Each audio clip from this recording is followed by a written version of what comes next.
Shut up and sit down. चलिए आइए अब हम लोग पढ़ते हैं 8.5 contact with South East Asia, दक्षिण पूर्व एशिया के साथ संबंध. Indians were never such people to stay at home. They have been moving out from ancient time to different parts of the world for trade and other activities. भारतीय प्राचीन काल से ही व्यापार तथा अन्य गतिविधियों की वजह से विश्व के तमाम हिस्सों में जाया करते थे. वह ऐसे कभी नहीं थे कि घर पे रहें. As far as the Indian contact with South Asia is concerned, it appears to be as old as 5th century BC. अब देखिए, जहाँ तक भारत और दक्षिण पूर्व एशिया के साथ संबंधों का प्रश्न है, वह ईसा पूर्व 5वीं शताब्दी के लगभग प्रतीत होता है, जाना जाता है.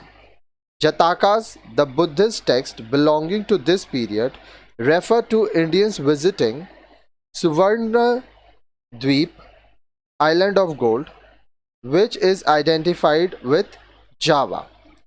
जातक तथा अन्य बौद्ध साहित्य में भारतीयों द्वारा स्वर्ण द्वीप की यात्रा का उल्लेख मिलता है, जिसे जावा के रूप में जाना जाता है. Such early contacts with Southeast Asia was confirmed by the recent archaeological findings of pearls and ornaments of agate and carnelian, the same precious stones of Indian origin, from the coastal sites in Thailand, Vietnam, Indonesia, etc. अब देखिए, दक्षिण पूर्व Asia के साथ इन संबंधों की पहचान हमें नवीनतम पुरातत्व खोजों recent archaeological findings में थाईलैंड, वियतनाम तथा इंडोनेशिया के तटीय क्षेत्रों से प्राप्त भारतीय मोती, गोमेद तथा अन्य बहुमूल्य रत्नों से प्राप्त होती है. These finds belongs to as far as back as the 1st century BC. ये खोजें ईसा पूर्व प्रथम शताब्दी तक चलती रहीं. According to the Chinese tradition, the first kingdom in Southeast Asia was founded at Funan, Cambodia, and in the 4th century AD by a Brahmin known as Kaundinya, who had come from India and had married the local princess. अब देखिए, ये खोजें ईसा पूर्व प्रथम शताब्दी तक चलती रहीं. चीनी कथाओं के अनुसार दक्षिण पूर्व एशिया में प्रथम साम्राज्य की स्थापना फुनान, कंबोडिया में प्रथम शताब्दी में कौंडिन्य नामक ब्राह्मण ने की, जो भारत से आया था.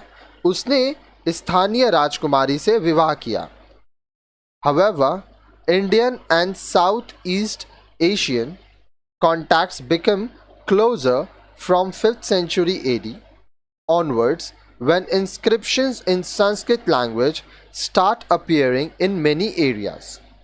हालांकि दक्षिण पूर्व एशिया के साथ भारतीय व्यापारिक संबंध 5वीं शताब्दी के लगभग और तेज हुआ और ज़्यादा हुआ, जब संस्कृत भाषा में लिखे उल्लेख विभिन्न क्षेत्रों में प्रारंभ हुए.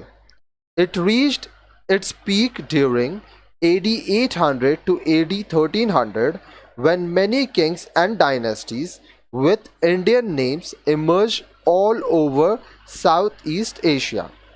यह अपने सर्वोच्च शिखर पर 800 ईस्वी से 1300 ईस्वी तक रहा, जब पूरे दक्षिण पूर्व एशिया में भारतीय नाम के कई शासक तथा वंशों का उदय हुआ. आगे देखिए. The Southeast contacts was largely on account of trade. Southeast Asia is rich in cardamom, sandalwood, camphor, cloves, etc., which formed important items of trade between India and the West. अब देखिए, बोल रहा है दक्षिण और पूर्व के संबंध मुख्यतः व्यापार पर आधारित थे। व्यापार के कारण की वजह से दक्षिण और पूर्व के बीच में संबंध था। दक्षिण पूर्व एशिया इलायची, चंदन की लकड़ी तथा लौंग में समृद्ध था, जिसने भारत तथा पश्चिम के बीच व्यापारिक संबंधों में महत्वपूर्ण भूमिका का निर्वाह किया। Initially, the Indian traders appear to have settled along the coast, but gradually they shifted their network to the interior. प्रारंभ में भारतीय व्यापारी वर्ग ने तटीय क्षेत्र में निवास करना प्रारंभ किया, किंतु धीरे धीरे उन्होंने अपना सूचना तंत्र आंतरिक क्षेत्रों में स्थानांतरित कर दिया, वो अंदर तक चले गए। Along with the traders came the priests, particularly the Buddhists and the Brahmins, to meet the ritual requirements of the Indian settlers. भारतीयों की धार्मिक आवश्यकताओं को पूरा करने के लिए मुख्य रूप से बौद्ध ब्राह्मण पुजारी भी व्यापारियों के साथ आए। It thus created a situation for the spread of Indian social and cultural ideas in Southeast Asia. अब देखिए, इस प्रकार दक्षिण पूर्व एशिया में भारतीय संस्कृति सभ्यता का विस्तार हुआ। But it must be noted that Indian contact did not uproot the local culture. किंतु यहाँ यह स्मरणीय होगा कि भारतीय संपर्क ने स्थानीय संस्कृति को अलग नहीं किया। It was rather a case of peaceful intermixing of Indian concept with local cultural features. यह स्थानीय विशेषताओं तथा भारतीय संस्कृति का एक मिला जुला रूप था। तो भारतीय लोग अपनी संस्कृति को मानते थे और दूसरे लोग अपनी संस्कृति को मानते थे।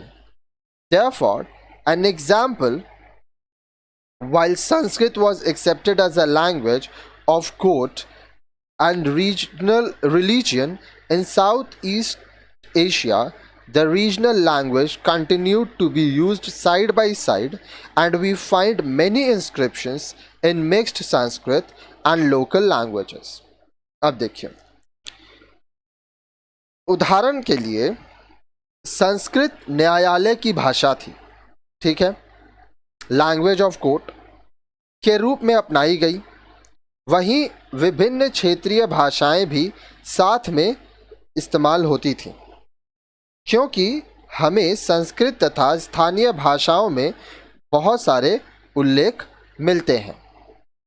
Similarly, the concept of Varna was known to the Southeast Asians, and Brahmins were respected in society, but social division were not rigid as it was in India.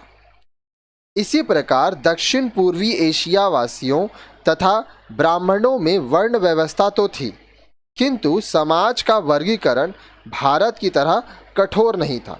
Bharat में समाज का वर्गीकरण बहुत कठोर माना गया। The most important empire which come to be founded in Southeast Asia in the 8th century AD was the Shailendra empire.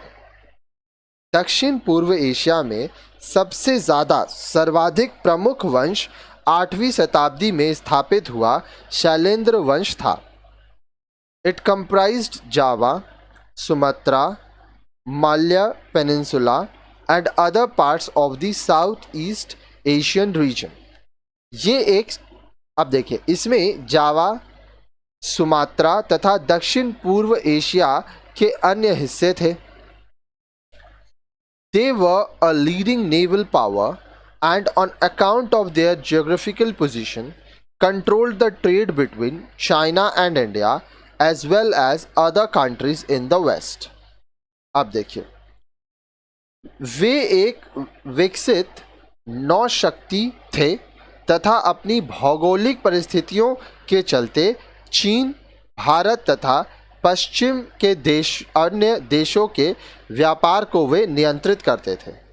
The Shailendra Kings were followers of Buddhism and had close contact with the Indian rulers. Shailendra शासक बौद्ध धर्म के अनुयायी थे, वे बौद्ध धर्म मानते थे तथा भारतीय शासकों के साथ उनकी घनिष्ठ संबंध थे। One of the kings of this empire built a monastery at Nalanda in the 9th century, and at his request, the Pal king Devpal of Bengal granted 5 villages for its upkeep. अब देखिए, इसी वंश के एक शासक ने 9वीं शताब्दी में नालंदा में एक बौद्ध मठ का निर्माण करवाया तथा उसके अनुरोध पर बंगाल के पाल शासक देवपाल ने उसके रख रखाव के लिए 5 गांव दान में दिए।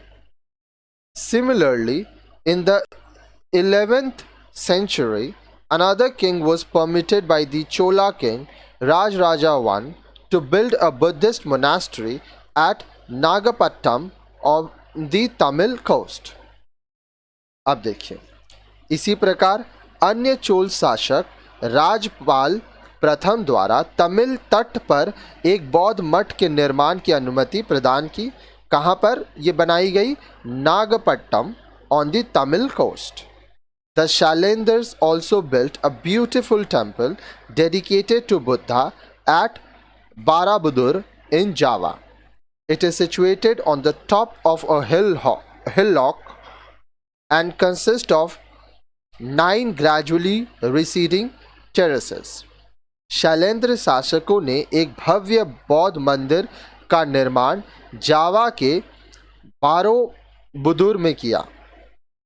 यह एक पहाड़ी पर स्थित है तथा उसमें 9 चबूतरे हैं। Besides Buddhism, the worship of Hindu gods such as Vishnu and Shiva was also quite popular in Southeast Asia. बौद्ध धर्म के अतिरिक्त हिंदू देवी देवता जैसे शिव, विष्णु की आराधना भी दक्षिण पूर्व एशिया में प्रचलित थी। The temples dedicated to them have been found at various places. उन्हें समर्पित कई मंदिर अलग अलग स्थानों में पाए जाते हैं। They show distinct traces of Indian influence and inspiration. यह भारतीय प्रेरणा तथा प्रभाव की झलक देता है। One of the most famous temple dedicated to Vishnu is Angkor temple built in the 12th century by Suryavarman II, the king of Cambodia. भगवान विष्णु को समर्पित सबसे बड़ा सर्वाधिक प्रसिद्ध मंदिर अंगकोरवाट में स्थित है, जो 12वीं शताब्दी में कंबोडिया के शासक सूर्यवर्मन द्वितीय द्वारा बनवाया गया था। इट इज सराउंडेड बाय अ मोट फिल्ड विथ वाटर। यह पानी से भरी हुई खाई से घिरा हुआ है।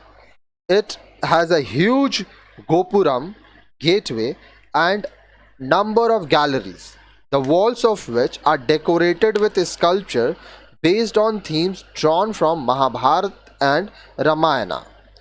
अब देखिए, इसमें विशाल गोपुरम है तथा इसमें विशाल दीर्घाएं हैं जिनकी भित्तियों पर रामायण महाभारत से संबंधित मूर्तियां बनाई गई हैं।